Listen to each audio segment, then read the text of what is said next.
આજે આપણે કચ્છી દાબેલી બનાવવાના છે. એના માટે મેં ધાણીને શેકી લીધું. ધાણીને જીરાને ને આ તજના પાન ના ચક્રફૂલ શેકી લીધું. આ એલચી એને બી શેકી લીધું. આ લવિંગ મરી આટલાને શેકી લીધું મેં. હવે મિક્સરમાં એને ક્રશ કરી લેવાનું. મસાલા બનાવવાનો.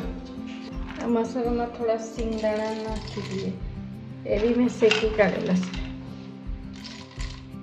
રેતમ લસણ 4-5 કડી. અડધી ચમચી આદુનો પેસ્ટ. એમ કરી આપણે મસાલાને પીસી લઈએ.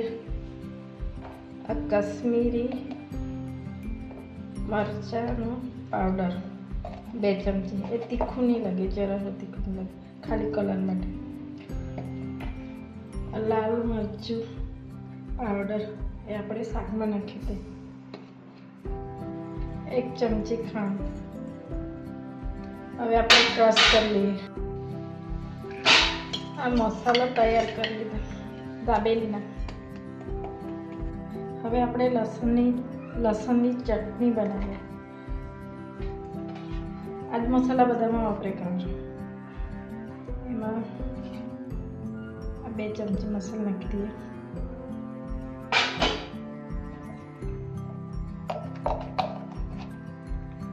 કલર માટે 1 ચમચી કાશ્મીરી. આમાં થોડું પાણી નાખીએ તો ચટણી બની જશે. થોડું મીઠું નાખીએ. અડધી ચમચી જેટલું સ્વાદ પ્રમાણે. થોડું આદું નાખીએ. એમ કરીને ચટણી પીસી લઈએ આપણે. આ લસણની ચટણી બની ગઈ. હવે મેં ગ્રીન ચટણી બનાવતી છે. ધાણા, લસણ, એટલું આદું, અડધી ચમચી જેટલી આદુનો પેસ્ટ, 1 ચમચી ખાંડ,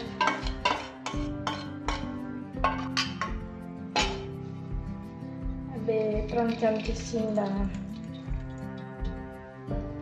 સ્વાદ પ્રમાણે થોડું મીઠું, અડધી ચમચી. 4-5 લીલા મરચાં નાખેલા છે.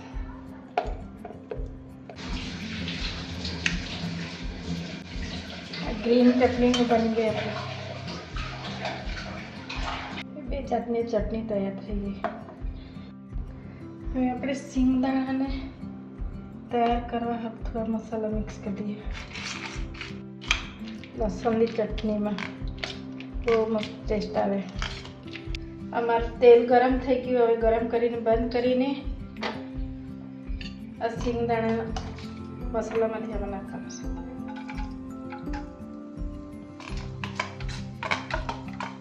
કે આ શેકેલા જ છે તવી પર.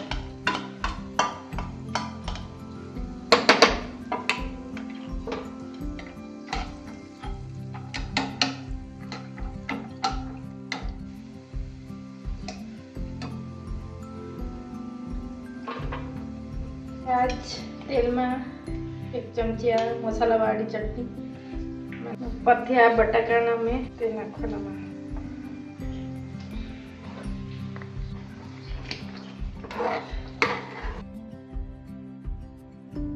કલર માટે 1 ચમચી કાશ્મીરી.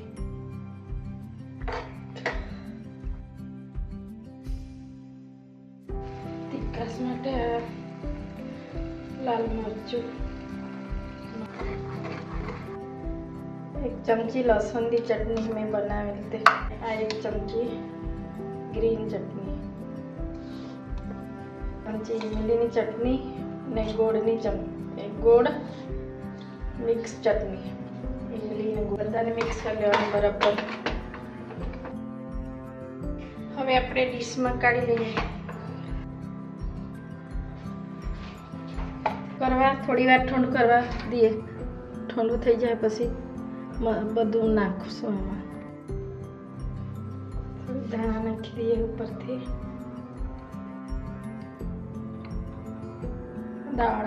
દાણા છે.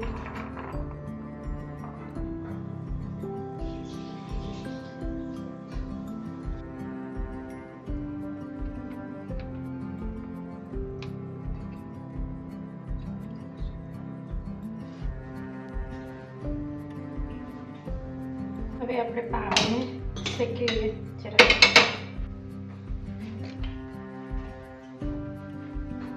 પાવને આવી રીતે કાપી લેવાનું, થોડું બાકી રાખવાનું આવી રીતે.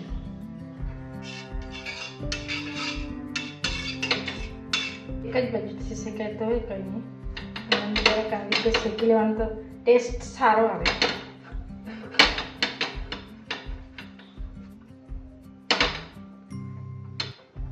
એક સાઈડે ગ્રીન ચટણી લગાડવાની આવી રીતે, લસણની ચટણી નાખવાની લગાડવાના આવી રીતે.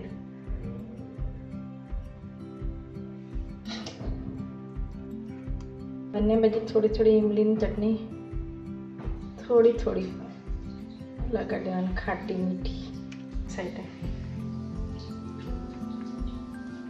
પેલા બટાકાનો મસાલો તૈયાર કરેલો છે આના પર થોડી દાડમ હજી લગાડી દેવાનું, મસ્ત લાગે. સિંગદાણા થોડા શેકેલા તે પેલું કરેલા તે મેં આ રીતે મૂકી દેવાનું. થોડું બટર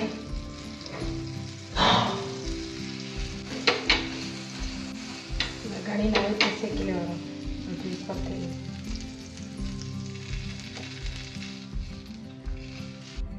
જરાક ચટણી લગાડી દેવાનું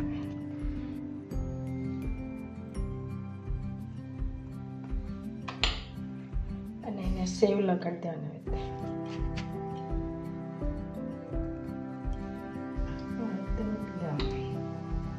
હવે બધાને લગાડીને ભરીને બતાવવાનું. આ કચ્છની દાબેલી બની ગઈ, બહુ ટેસ્ટી લાગતી છે.